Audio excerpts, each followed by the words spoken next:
পৰাৰ পাছত হয় তেজ ওলাইছে, খুব বিষাইছে, কিন্তু তাৰ মাজতে সেইটো মানে সেইটো বাদ দি মনত সেইটো কাৰণে বেছি দুখ লাগিছে যে মই চলাই মেডেলটো কিয় নাপালোঁ, মানে পৰিলোঁ, সেইটোৰ ওপৰত ইমান ধ্যান যোৱা নাই।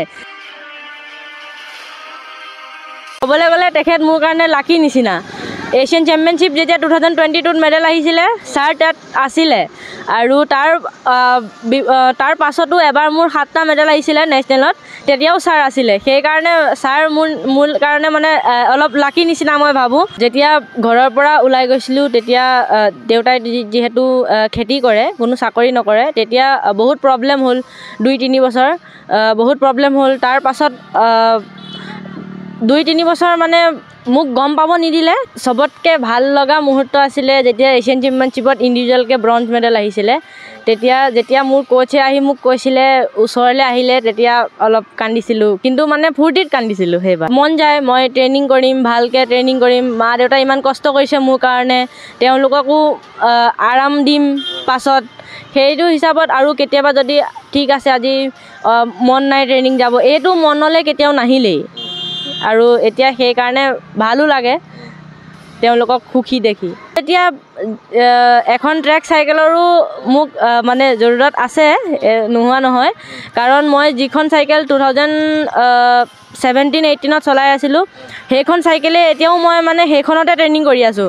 সেইকাৰণে এখন নতুন চাইকেলৰ মোৰো দৰকাৰ হয়। মানে আমি যিহেতু এটা ষ্টেপ কৰি যাব লাগে, চিধাই অলিম্পিক বুলিও নকওঁ মই, নিউ মানে অলপ গ'ল বুলি ক'বলৈ গ'লে এছিয়ান গেমছ আৰু কমনৱেলথ গেমছত মোৰ নজৰ আছে। মানে নমস্কাৰ, গগো স্পৰ্টছ শ্ৰেণীৰ প্ৰতিযোগী দৰ্শকক স্বাগতম জনাই আৰম্ভ কৰিছোঁ আজিৰ বিশেষ অনুষ্ঠান।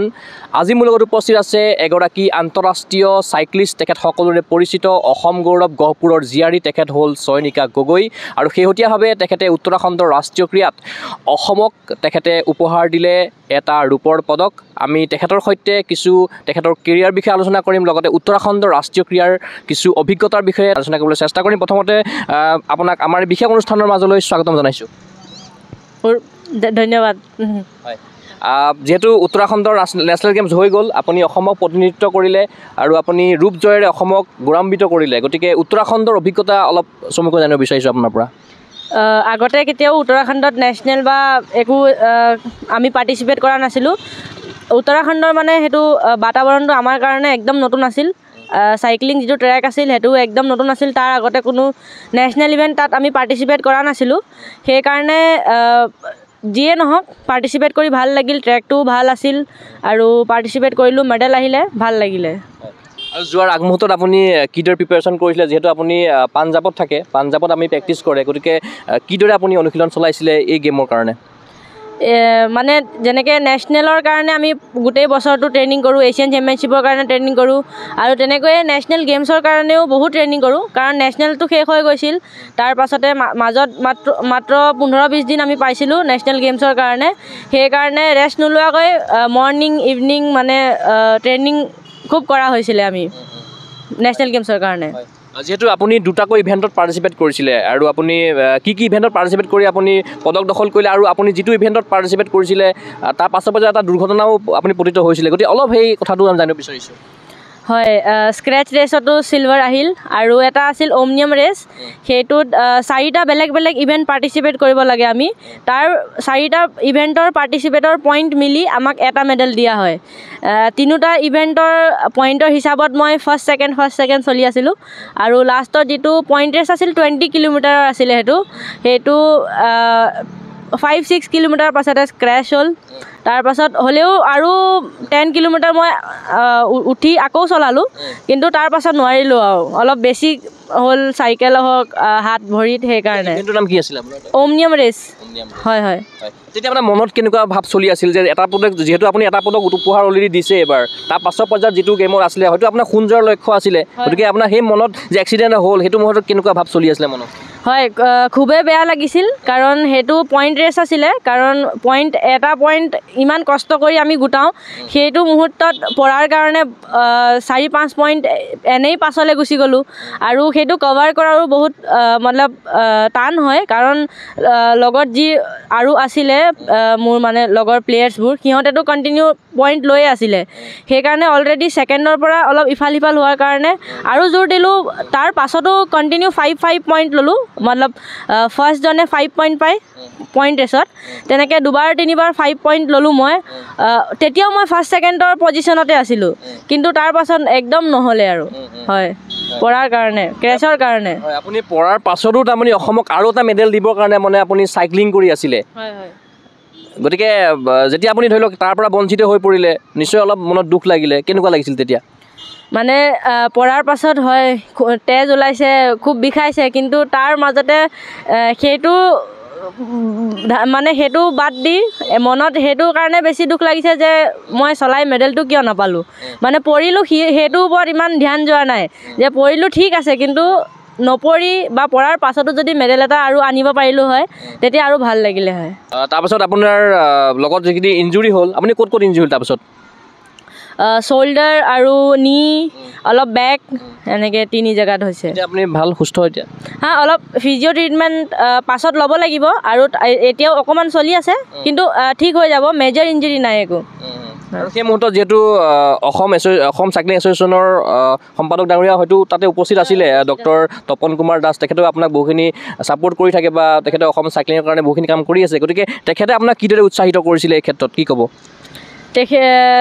তেখেতৰ ক'বলৈ গ'লে তেখেত মোৰ কাৰণে লাকি নিচিনা এছিয়ান চেম্পিয়নশ্বিপ যেতিয়া 2022ত মেডেল আহিছিলে ছাৰ তাত আছিলে আৰু তাৰ পাছতো এবাৰ মোৰ 7টা মেডেল আহিছিলে নেশ্যনেলত তেতিয়াও ছাৰ আছিলে সেইকাৰণে ছাৰ মোৰ কাৰণে মানে অলপ লাকি নিচিনা মই ভাবোঁ সেইকাৰণে ছাৰ যেতিয়া তাত আহিলে খুব ভাল লাগিছিলে মোৰ ছাপোৰ্ট কৰিবলৈ আহিছিলে কাৰণ অসমৰ মই অকলে আছিলোঁ অলপ হ'লেও বেয়া লাগি থাকে যেতিয়া ছাৰ আহিলে তেতিয়া বহুত ভাল লাগিছিলে যে ছাপোৰ্ট কৰিবলৈ কোনোবা আহিছে বুলি তাৰপাছত ছাৰৰ কাৰণেও বহুত বেয়া লাগিছিলে যেতিয়া ক্ৰেছ হ'ল চলাব নোৱাৰিলোঁ মেডেল নাহিলে তে ছাৰৰ কাৰণে বহুত বেয়া লাগিছিলে এইবাৰ যিহেতু অসম দলটো অভাৰঅল যদি চোৱা যায় গ'ল্ডৰ সংখ্যা খুব কম আছিলে মাত্ৰ 3টা গ'ল পাইছিলে বক্সিঙত 2টা আৰু লন বলত 1টা পাইছিলে গতিকে আপোনাৰ পৰাও বহুখিনি আশা কৰিছিলে আপুনি বহুখিনি চেষ্টা কৰিছে তাৰ বাবে সকলোৱে আপোনাক চেলুট জনাইছে যিহেতু আপুনি দুৰ্ঘটনাত পতিত হোৱাৰ পাছতো আপুনি অসমক এটা পদকৰ উপহাৰ দিবৰ কাৰণে বহুখিনি চেষ্টা অব্যাহত ৰাখিলে আপোনাৰো হয়তো লক্ষ্য গ'ল্ডে আছিলে গতিকে আপুনি এই চেগতে কিবা অসমবাসীক ক'ব বিচাৰিব নেকি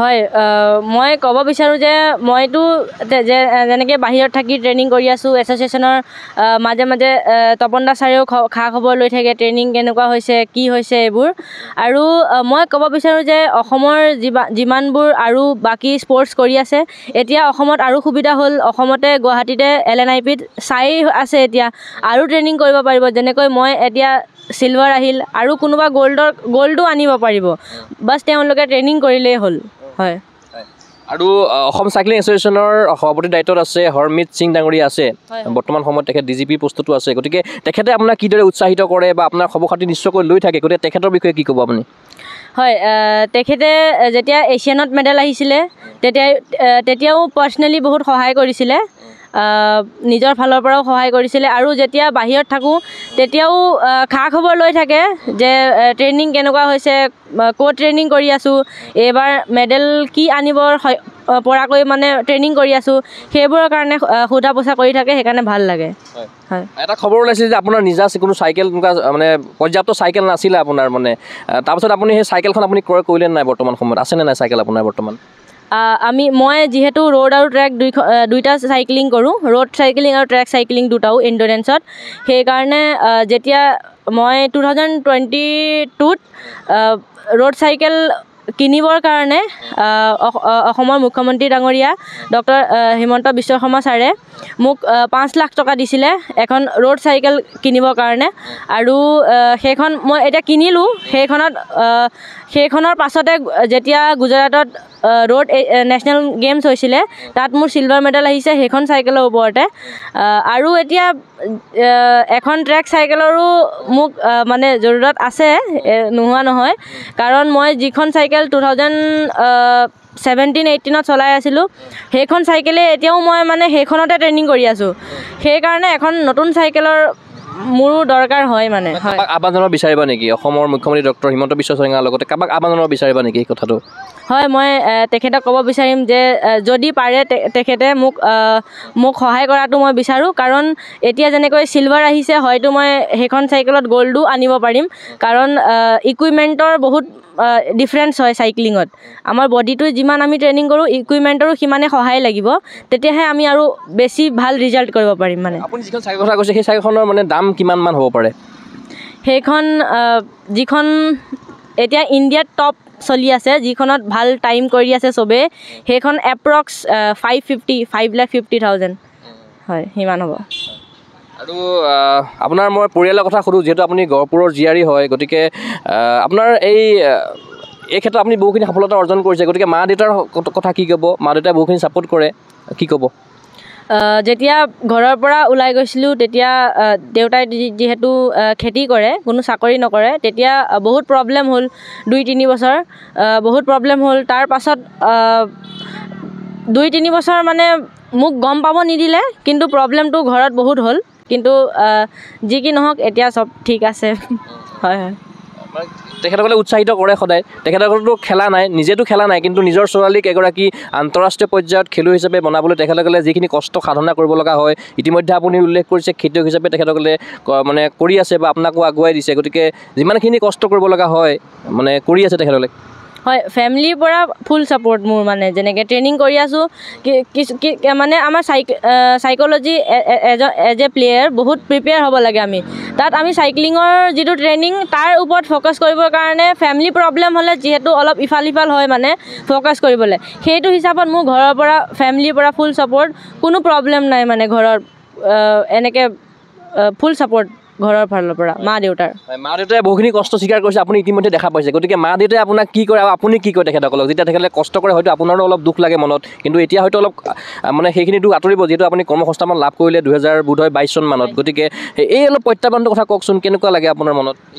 হয়, তেতিয়া মন যায় মই ট্ৰেইনিং কৰিম, ভালকৈ ট্ৰেইনিং কৰিম। মা দেউতাই ইমান কষ্ট কৰিছে মোৰ কাৰণে, তেওঁলোককো আৰাম দিম পাছত। সেইটো হিচাপত আৰু কেতিয়াবা যদি ঠিক আছে আজি মন নাই ট্ৰেইনিং যাব, এইটো মনলৈ কেতিয়াও নাহিলেই। আৰু এতিয়া সেইকাৰণে ভালো লাগে তেওঁলোকক সুখী দেখি। আৰু গাঁওবাসীয়ে কি কয়? আপোনাৰ গহপুৰৰ যিহেতু দুবিয়াবৰীত ঘৰ বোধ হয়, গতিকে দুবিয়াবৰীৰ বিষয়ে কি কয় আপোনাৰ অঞ্চলবাসীয়ে? হয়, তেওঁলোকেও খুব ভাল পায়। যেতিয়া গাঁৱলৈ আহোঁ ঘূৰি, সকলোৱে মৰম দেখায়, ঘৰলৈ আহে, আহি আগবাঢ়ি যাবলৈ কয়, আশীৰ্বাদ কৰে। হয়, মানে ভাল লগা বেয়া লগা বহুখিনি অভিজ্ঞতা থাকে।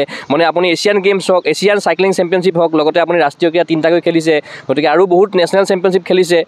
গতিকে কেতিয়াবা ধৰি লওক মানে ভাল লগা কথাটো বহুতেই আছে। গতিকে এনেকুৱা কিবা হৈছে নেকি, কেতিয়াবা বেয়া লগা, মনতে দুখ লগা, মানে কান্দি দিব লগা হৈছে, এনেকুৱা কিবা হৈছে নেকি মুহূৰ্ত? চবতকৈ ভাল লগা মুহূৰ্ত আছিলে যেতিয়া এছিয়ান চেম্পিয়নশ্বিপত ইণ্ডিভিজুৱেলকৈ ব্ৰঞ্জ মেডেল আহিছিলে। যেতিয়া মোৰ কোচে আহি মোক কৈছিলে, ওচৰলৈ আহিলে, তেতিয়া অলপ কান্দিছিলোঁ, কিন্তু মানে ফূৰ্তিত কান্দিছিলোঁ সেইবাৰ।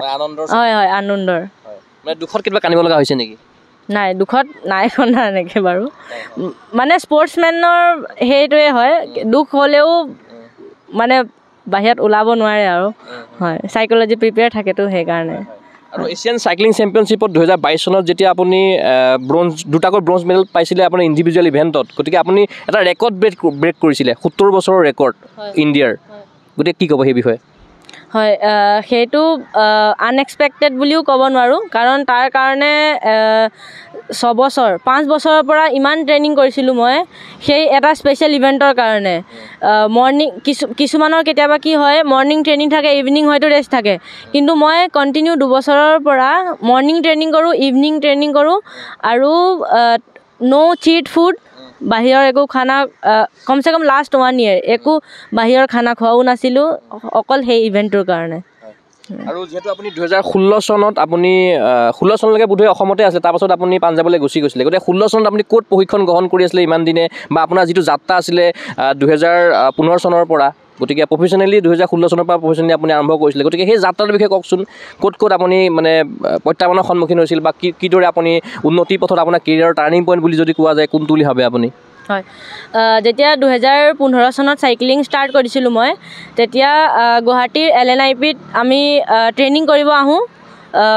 তাতে ট্ৰেইনিং কৰিলোঁ 2 মাহ 3 মাহ ট্ৰেইনিং কৰোঁ তাৰপাছত নেশ্যনেল খেলিলোঁ দুখনকৈ খেলিলোঁ অসমৰ পৰাই ইয়াৰ পৰাই গৈ তাৰপাছত তাতো 4th 5th এনেকুৱা আহিলোঁ কিন্তু মেডেল অহা নাছিলে তেতিয়া বেয়াও লাগিছিলে ঘৰলৈ খালী হাতে ঘূৰি আহিবলৈ তাৰপাছত 2015তে ডিচেম্বৰ মানতে এটা ট্ৰায়েল হ'ল দিল্লী চাইৰ কাৰণে আৰু সেই চাইত ফিজিকেল ফিটনেছৰ টেষ্ট আছিলে ৰানিং ফ্ৰক জাম্প পুছ আপ পুল আপ এইবোৰৰ আৰু চবতে ফাৰ্ষ্ট মই আছিলোঁ তেনেকৈ দিল্লীৰ কাৰণে দিল্লীৰ চাইট মোৰ চিলেকশ্যন হ'ল মেইন টাৰ্ণিং পইণ্টটো হৈছে সেই দিল্লীৰ চিলেকশ্যন ট্ৰায়েলটোৱেই হয় আৰু দিল্লীৰ পৰা আপুনি পাঞ্জাৱ কেতিয়া গ'ল বা এইখিনি কথা নিউ দিল্লীত আছিলোঁ 2016ৰ পৰা 2023ৰ মাৰ্চলৈকে তাৰপাছত 23ৰ পৰা 24লৈকে আৰু এতিয়া বৰ্তমানলৈকে পাটিয়ালা পাঞ্জাৱত ট্ৰেইনিং কৰি আছোঁ হয় আৰু পাঞ্জাৱৰ পাটিয়ালা যে ট্ৰেইনিং কৰি আছিলে এই ট্ৰেইনিং ব্যৱস্থাটোৰ কথা কওকচোন কেনেকুৱা তাতে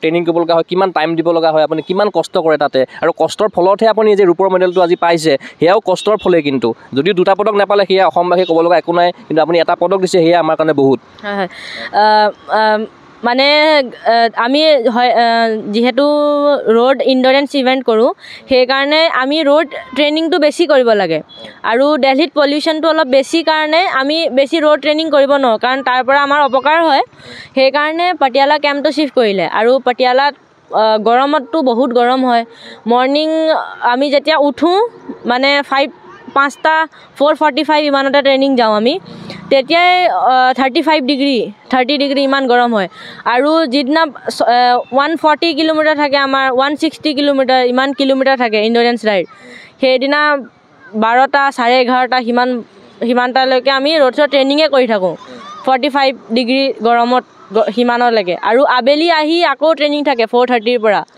হয় আৰু যেহেতু আপুনি সাইক্লিং কৰিবৰ কাৰণে নিজকে ফিজিক্যালি ফিট লাগিব সকলো গেমতে লাগে গতিকে আপুনি ফিজিক্যালি ফিট ৰাখিবৰ কাৰণে বিশেষকৈ সাইক্লিঙৰ কাৰণে আপুনি কিদৰে আপুনি নিজকে যতন লয় বা কিদৰে আপোনাক গাইড কৰে প্ৰশিক্ষকসকলে আৰু তাৰে প্ৰশিক্ষণ আপোনাক কোনে প্ৰদানকে সেই প্ৰশিক্ষকগৰাকী যদি নাম কৈ দিয়ে আমাক তাত চিফ কোচ হৈছে যোগেন্দ্ৰ মালিক তেওঁ আমাৰ চিফ কোচ হৈছে তেওঁ আমাক সাইক্লিঙৰ ট্ৰেইনিং কৰায় আৰু জিম চিমো তেওঁ কৰায় মানে ফিজিকেল ফিটনেছৰ কাৰণে আমি সাইক্লিংটো 1 নম্বৰ সবতকৈ ফিজিকেল ফিটনেছৰ কাৰণে সাইক্লিংটোৱে মেইন থাকে আৰু জিম কৰোঁ কোৰ আৰু মোবিলিটি এইবিলাক সব কৰা হয় তাত ফিজিকেল ফিটনেছৰ কাৰণে লগতে খোৱা বোৱাটো সবতকৈ বেছিকৈ যত্ন লোৱা হয় ট্ৰেইনিং কৰিলেও নহ'ব মানে খোৱা বোৱাটো সবতকৈ বেছি কাৰ ফেট বডি ফেট মাছল সেইবোৰৰ ওপৰত বেছি ধ্যান দিয়া হয় আৰু ইণ্ডিয়ান ফেডাৰেশ্যনে আপোনাক কিদৰে খবৰ খাতি লৈ থাকে বা কিদৰে ছাপোৰ্ট কৰি আহিছে গতিকে ফেডাৰেশ্যনৰ কথা কি ক'ব সাইক্লিং ইণ্ডিয়ান সাইক্লিং ফেডাৰেশ্যনেও বহুত সহায় কৰিছে আমাক যিহেতু আসাম এছ'চিয়েশ্যনৰ ফালৰ পৰা হ'লেও বা বেলেগ এছ'চিয়েশ্যনৰ ফালৰ পৰা হ'লেও চাইক্লিঙৰ ফুল ইকুইপমেণ্ট কোনেও নিদিয়ে তাত ইণ্ডিয়ান এছ'চিয়েশ্যনে আমাক ডিস্ক হুইল যিবোৰ মানে চাইকেলৰ উপৰিও যিবোৰ চাইকেলত ইউজ হয় সেই সববোৰ সাইক্লিং ফেডাৰেশ্যন অফ ইণ্ডিয়াই আমাক প্ৰভাইড কৰে যেনেকৈ বাহিৰত আমি খেলিব যাওঁ মালয়েছিয়া গ'লোঁ ক'ৰবাত গ'লোঁ নেক্সট এছিয়ান চেম্পিয়নশ্বিপ খেলিব যাওঁ তাত সব সাইক্লিং ফেডাৰেশ্যন অফ ইণ্ডিয়াই আমাক প্ৰভাইড কৰে হয় আপুনি কেৰিয়াৰত 3টাকৈ ৰাষ্ট্ৰীয় ক্ৰীড়া খেলিছে গোৱা গুজৰাট আৰু উত্তৰাখণ্ড তাৰে গোৱাটো আপোনাৰ ভাগ্যটো খুব বেয়া আছিলে ক'ব লাগিব কাৰণ যিহেতু আপুনি তাত খেলিছিলে কিন্তু আপুনি তাতো অলপ অসুবিধাৰ কাৰণে নাপালে গতিকে গোৱা গুজৰাটৰ কথা আপুনি কিদৰে এক্সপিৰিয়েঞ্চ কৰিব গুজৰাট আৰু গোৱাও একদম নতুন আছিলে তাত আগতে আমি কেতিয়াও তাতো নেশ্যনেল এই সব পাৰ্টিচিপেট কৰা নাছিলোঁ কিন্তু গুজৰাট গৈও খুব ভাল লাগিল ট্ৰেক ৰোডছত 2টাতো মেডেল আহিলে তাতো ভাল লাগিলে তাতো গোল্ড নাহিলে কিন্তু চিলভাৰ আহিলে 2টা জেগাত আহিলে আৰু ক্ৰেছ নহ'লে সেইকাৰণে বেয়া নালাগিলে কিন্তু গোৱাত গ'লোঁ ট্ৰেক নেশ্যনেলত গোৱা ট্ৰেক যিটো নেশ্যনেল চলি আছিলে এছিয়ান নেশ্যনেল চেম্পিয়নশ্বিপে তাতে ফাৰ্ষ্ট ইভেণ্টতে ক্ৰেছ হ'ল তাৰপাছত বাকী ইভেণ্টটো মই ভালকৈ পাৰ্টিচিপেটেই কৰিব নাপালোঁ কাৰণ ইঞ্জৰি হৈ গ'ল বেক ইঞ্জৰি হ'ল তাৰপাছত নেশ্যনেল গেমছখন পাৰ্টিচিপেট কৰিলোঁ তাৰপাছত 2 মাহ বেড ৰেষ্টত আছিলোঁ মই তাৰপাছতহে ভাল হৈছে ফিজিঅ' ইউজ কৰি যেহেতু আপুনি এবাৰ নহয় দুবাৰ নহয় কেইবাবাৰো আপুনি ইঞ্জুৰি হৈছে গতিকে সাইক্লিঙত বহুখিনি ইঞ্জুৰি হয় সেইটোতো আপোনালোকৰ কাৰণে হয়তো সকলোৰে কাৰণে নৰ্মেলৰ কথা কিন্তু কিছুমান খেলুৱৈ আছে ইঞ্জুৰি হোৱাৰ পাছত অলপ হতাশাত ভোগে গতিকে সেইসকল খেলুৱৈক আপুনি কিদৰে মটিভেট কৰিব আপুনি নিজকে কিদৰে মটিভেট কৰে এই ক্ষেত্ৰত তেওঁলোকক বা নিজকে মই সদায় যেতিয়া মোৰ লগতো হয় তেতিয়া মই এইটোৱে ভাবোঁ যে বেছি ঠিক আছে, ঠিক হৈ যাব। ফিজিঅ' যাম, আমাৰ চাইক'লজি মেমো আছে তাত, তেওঁলোকেও আমাক বুজায় যে যিটো হৈ গ'ল, তাৰপাছত যিটো হ'ব তাৰ ওপৰত ফ'কাছ কৰিব লাগে আমি। তেনেকৈ এতিয়ালৈকে মই ভালদৰে ফ্ৰী মাইণ্ডত পাৰ্টিচিপেট কৰি আহিছোঁ। যেতিয়া আপুনি এছিয়ান চাইক্লিং চেম্পিয়নশ্বিপত 2022 চনত আপুনি দুটাকৈ ব্ৰঞ্জৰ মেডেল পাইছিলে, ভাৰতক গৌৰৱান্বিত কৰিছিলে, তাৰপাছত আপুনি NF ৰেলৱেত চাকৰি জইন কৰিছিলে তাৰ পাছতে। গতিকে আজিৰ তাৰিখত আপুনি সেই চাকৰিটোৰ কথা কি ক'ব বা কিদৰে সময় দিব লাগে, গতিকে ডিপাৰ্টমেণ্টক আপুনি কিদৰে ধন্যবাদ জ্ঞাপন কৰিব, যিহেতু আপুনি খেলিবৰ কাৰণে আপোনাক সুবিধা প্ৰদান কৰে, হয়তো আপুনি ইমানো টাইম দিব লগা নালাগে। মই ডিপাৰ্টমেণ্টৰ বিষয়ে ক'ম যে তাৰ পৰা মই বহুত বেছি সুবিধা পাইছোঁ, কাৰণ চাইক্লিংটো হৈছে এটা বহুত কষ্টলি গেম। তাত খৰচ বহুত, ছাপ্লিমেণ্ট হওক বা চাইকেলৰ এটা ইকুইপমেণ্টেই কিয় নহওক, বহুত খৰচ হয় আমাৰ। সেইটোত মই মানে ডিপাৰ্টমেণ্টৰ ফালৰ পৰা বহুত সহায় পাইছোঁ এতিয়া, কাৰণ মোৰ নিজৰ খৰচটো যিটো হয় সেইটো মই নিজে ওলাব পাৰিছোঁ, মানে ঘৰৰ পৰা নোখোজাকৈ হয়। যিহেতু আপুনি চাকৰিত কৰ্মসংস্থাপন লাভ কৰিলে, এটা চৰকাৰী চাকৰি, গতিকে যিহেতু আপুনি ইতিমধ্যে উল্লেখ কৰিছে বিভিন্ন ঘাত প্ৰতিঘাত আছিলে, বিভিন্ন প্ৰত্যাহ্বান আছিলে, দেউতাৰ মাৰ মুখত আপুনি হয়তো হাঁহি চাব বিচাৰিছিলে, গতিকে আজিৰ তাৰিখত যেতিয়া আপুনি সেই স্থানত উপনীত হ'ল, দেউতাৰ মাৰ মুখত হয়তো অলপ হ'লেও হাঁহি বিৰিঙিছে, গতিকে সেই দৃশ্যটো চাই আপোনাৰ কেনেকুৱা লাগে? আজিও আপোনাৰ লগত মা দেউতা আহিছে সুদূৰ গহপুৰৰ পৰা। খুব ভাল লাগে, আৰু এতিয়া সেই যিটো কষ্ট কৰি ইমানকণ কৰিলোঁ সেইটো এতিয়া মনত নপৰে, কাৰণ এতিয়া চব মা দেউতাও সুখী, আৰু মোৰো ভাল লাগে যে আগতে কষ্টটো কৰিলোঁ, সেইটোৰ ফল এতিয়া পাইছোঁ, তেনেকুৱা যেন অনুভৱ হয় মোৰ। আৰু যিহেতু আপোনাৰ হাতত বৰ্তমান সময়ত উত্তৰাখণ্ডৰ ৰাষ্ট্ৰীয় ক্ৰীড়াৰ ৰূপ দখল কৰা সেই মেডেলটো আছে, আপুনি যদি এবাৰ দেখাই দিয়ে সেই মেডেলটো, এইটোৱে হ'ল সেইটো মেডেল, যিটো মেডেল এইবাৰ চয়নিকা গগৈয়ে উত্তৰাখণ্ডৰ ৰাষ্ট্ৰীয় ক্ৰীড়াত অসমলৈ গৌৰৱ কঢ়িয়াই আনিছে। আৰু গতিকে আপোনাক যেতিয়া মেডেলটো পিন্ধাই দিছিলে কেনেকুৱা লাগিছিলে এবাৰ? হয়, খুব ভাল লাগিছিলে। অকণমান ভাবিছিলোঁ যে গ'ল্ড আহিব বুলি, কিন্তু গ'ল্ড নাহিলে, হ'লেও পডিয়াম ফিনিছ কৰিলোঁ, সেইকাৰণে ভাল লাগিলে। আৰু এছিয়ানত যিহেতু আপুনি দুটাকৈ ব্ৰঞ্জ পাইছে, গতিকে হয়তো আন্তঃৰাষ্ট্ৰীয় পৰ্যায়ত বা বিদেশৰ মাটিত ভাৰতৰ ৰাষ্ট্ৰীয় সংগীতটো যদি বাজি উঠে, লগতে ভাৰতৰ জাতীয় পতাকাখন যদি একদম উচ্চ শিখৰত থাকে, সেয়া নিশ্চয় আপোনাৰ সপোন থাকিব। হয়, এতিয়া মানে নেশ্যনেলছত আমাৰ মেডেল আহিছে, নেশ্যনেল গেমছতো আহিছে, আৰু এছিয়ানতো আহিলে, ব্ৰঞ্জ আহিলে, কিন্তু নিউ গ'ল্ড এনেকুৱাই থাকিব যে এছিয়ান চেম্পিয়নশ্বিপত ভাৰতৰ পতাকাৰ জনগণতো বজাৰ। হয়, তেতিয়া সেইটোৱে সপোনৰ নিচিনা আৰু। হয়, আৰু অলিম্পিকৰ সপোন আছে নিশ্চয় আপোনাৰ? হয়, আমি যিহেতু এটা ষ্টেপ কৰি যাব লাগে, চিধাই অলিম্পিক বুলিও নকওঁ মই, নিউ মানে অলপ গ'ল বুলি ক'বলৈ গ'লে এছিয়ান গেমছ আৰু কমনৱেলথ গেমছত মোৰ নজৰ আছে। মানে বৰ্তমান সময়ত আপুনি এছিয়ান গেমছ আৰু কমনৱেলথৰ কাৰণে আপুনি প্ৰস্তুতি চলাই আছে? হয়, এইটো 2026ত হ'ব। আৰু আপুনি ঘৰত কিমান দিনলৈকে থাকিব, আৰু কেতিয়াবা আকৌ ট্ৰেইনিং আপোনাৰ আৰম্ভ হ'ব নে ইয়াতো ট্ৰেইনিং কৰি আছে আপুনি? নাই, ইয়াত মই যিহেতু এতিয়া ক্ৰেছ হৈছিলে কাৰণে ৰেষ্টত আছোঁ। এতিয়া 3 মাৰ্চত যাম পাটিয়ালা পাঞ্জাৱ, আকৌ তাৰপাছত আকৌ ট্ৰেইনিং জইন কৰিম। যিহেতু আপোনাৰ যাত্ৰাটো আৰম্ভ হৈছিলে 2015 চনৰ পৰা, আৰু বৰ্তমান সময়ত আমি 2025 চনত ভৰি দিছোঁ, গতিকে 10 বছৰীয়া এক্সপিৰিয়েঞ্চেৰে উদিত খেলুৱৈসকলক আপুনি কিদৰে আমাৰ এই চাইক্লিঙলৈ আপুনি আহিবলৈ অনুৰোধ জনাব, বা আপুনি কিদৰে অনুপ্ৰাণিত কৰিব নতুন খেলুৱৈসকলক, কি ক'ব বিচাৰিব আপুনি? মই চবকে ক'ব বিচাৰিম যে আমি যেতিয়া আৰম্ভ কৰোঁ, হয়তো তেতিয়া মন নাযাবও পাৰে যে আৰু বহুতবাৰ আমাৰ মেডেল নাহিবও পাৰে, হয়তো বহুতবাৰ আমি পৰিবও পাৰোঁ, কিন্তু তাৰ পাছতো যদি আমি কণ্টিনিউ কৰোঁ তেতিয়া ফলটো আমি সদায় পামেই। আমি যিটো কষ্ট কৰিম তাৰ পাছতহে আমি এটা মেডেল পাব পাৰোঁ মানে। হয়, তেওঁলোকক ক'ব বিচাৰিম যে এবাৰ যদি হাৰিছা নাইবা ক্ৰেছ হৈছে, তেনেহ'লে আকৌ এবাৰ ট্ৰাই কৰিবা, নিশ্চয় মেডেল পাব সক্ষম হ'বা।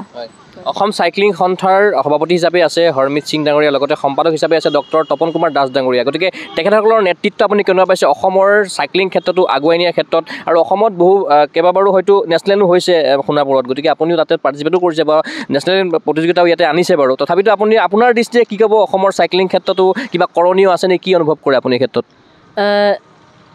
যেতিয়া মই আছাম এছ'চিয়েশ্যনৰ লগত ট্ৰেইনিং কৰি আছিলোঁ, গুৱাহাটীত কৰিছিলোঁ, তেতিয়াতো অসমৰ পৰা যি আমি গুৱাহাটীত আছিলোঁ দিল্লীত আছিলোঁ তাৰহে মেডেল আহিছিলে কিন্তু এতিয়া যিখন নেশ্যনেল হৈ গৈছে চেন্নাইত সেইখনত অসমৰ আৰু ল'ৰা ছোৱালীৰ মেডেল আহিছে সেইটো হিচাপত মই ভাবোঁ যিমান মই ভাবিছোঁ মানে জানিছোঁ সেই হিচাপত আসাম এছ'চিয়েশ্যনতো এতিয়া ট্ৰেইনিং ভালকৈ হৈছে কিন্তু মই ক'ব বিচাৰোঁ যে আৰু 1 বা 2জন কোচ যদি অসমত হয় তেতিয়া আৰু ভাল হ'ব বুলি ভাবোঁ মই আমি সাক্ষাৎকাৰৰ শেষৰ অংশলৈ আহিব বিচাৰিছোঁ আপোনাক শেষত সুধিব বিচাৰিছোঁ আপুনি নিজকে কি হিচাপে প্ৰতিষ্ঠা কৰিব বিচাৰে আপোনাৰ কি সপোন আছে কি প্ৰত্যাশা আছে কি ক'ব সেই শেষত মই মা দেউতাৰ সন্মুখত ভাল এগৰাকী জীয়ৰী হিচাপে প্ৰতিষ্ঠা কৰিব বিচাৰোঁ মানে সদায় এতিয়া বা আগলৈও আৰু যিটো খেল খেলি আছোঁ তাত আৰু